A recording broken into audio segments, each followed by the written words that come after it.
So, hello guys. So today I want to talk to you about this preamp. This is a Phono preamp that I made this weekend. It is, let me shine the lights somehow. So, it's a Phono preamp that I got off Elliot's sound project or something like that, and I wanted to give away basically because it's not selling. I wanted to give it to a friend, so I wanted to give away my turntable because it just doesn't sound right. So I thought to myself, let me give it one more try by building something. So I did. I built this. Well, and I finally found a purpose for my Burson audio op amps, discrete op amps. They were quite expensive and didn't really have a good application for it, but here they shine. They just shine so bright. Yeah, so there is nothing much to the circuit. Yeah, you can find it on the guy's page. Yeah, so this is basically one channel. Yeah, and he has a detailed description about everything. You can also buy it from him already made, but where's the fun in that?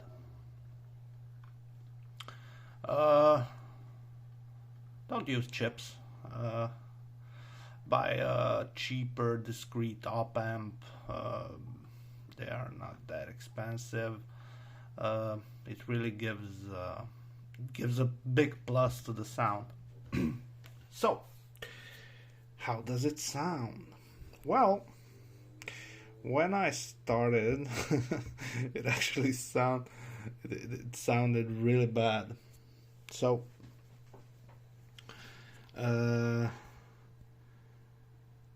what I use for a differential power supply is basically a plus and minus, yeah, and I make a virtual ground for it with 2 resistors and 2 capacitors, and that's it. Well, this is not the case here. This is actually very power supply sensitive. So I built this. It's just a regulated power supply, nothing fancy.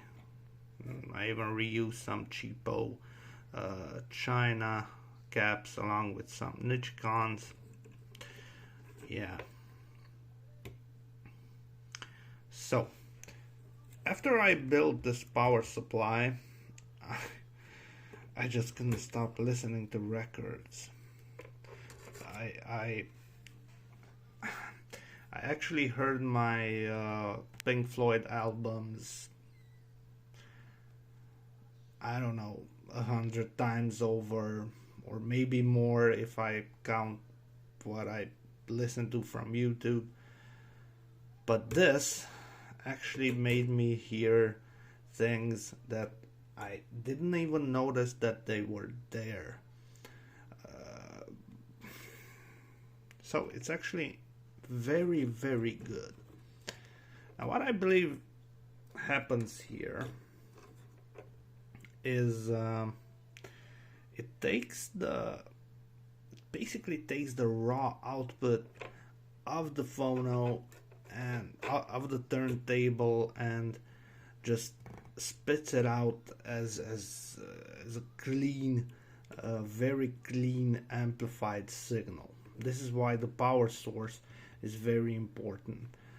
When dealing with these low-level signals, any interference from the power supply will cause noticeable distortion, or let's call it distortion, but a noticeable sound difference. For example, until I made the power supply, there wasn't really bass. So I said, okay, I made another Phono preamp, no bass. Okay, it didn't sound right. The highs didn't sound right. Oh yeah, the highs. So here in the schematic, it says to put 100 nano capacitor to ground. This acts as a high filter. Yeah. So don't use 100. Put 200 in series and use it like that, because just 100 cuts off the high frequencies really badly. Now this can work if you have a boosted top range on your speakers. Then you can leave it like this, but it sounds more natural if you put two 100 capacitors in series. Yeah. So this is actually the sketch that I made for the build. Yeah. Focus. Maybe today it will focus. So this is the sketch that I made for the build. On the build page, you are only shown this part. Yeah. So you have to duplicate this here. Yeah. It's actually very easy. If you look at the op amps, the legs, something to point. So this is the worst thing to point with ever. Yeah, this will do. So in a typical op amp, yeah. Can you fucking focus? In a typical op amp, you have the legs from 1 to 8, yeah, and 8 is plus, 4 is minus, yeah. So we are not using those. So those are out. So what we are using is 1, 2, and 3, yeah. So if we replicate this on the chip's other side, we can see that this is 1, this is 2, this is 3. So when looking at a schematic, it is easy to compare, just like I did here. So 1, 2, 3, and on the bottom 1, 2, 3, and it makes it easier to sketch up something. Yeah, even here I noted them 1, 2, 3, and below 1, 2, 3, so I can replicate this here. Same with the other chip, or the other socket, basically. Yeah, so I really recommend building this.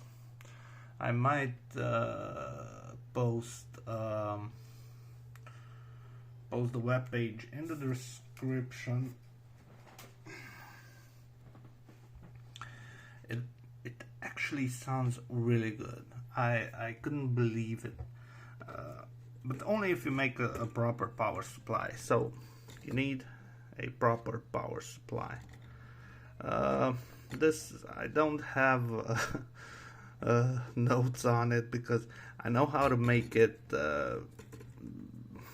like by heart, but for some reason I never got around making it. I just used the virtual center tap, and yeah, now I know it's bad after years of doing electronics. Okay, so it's not bad. Virtual center tap is okay. but not when used in this application. So yeah, now I have to build another box. This really needs a shielded box, and I am thinking about building the power supply section in a separate box and making an interconnect between the Phono preamp and the power supply. I believe it will help. So yeah, that's basically it. So as I always recommend, build your own. So peace out, guys.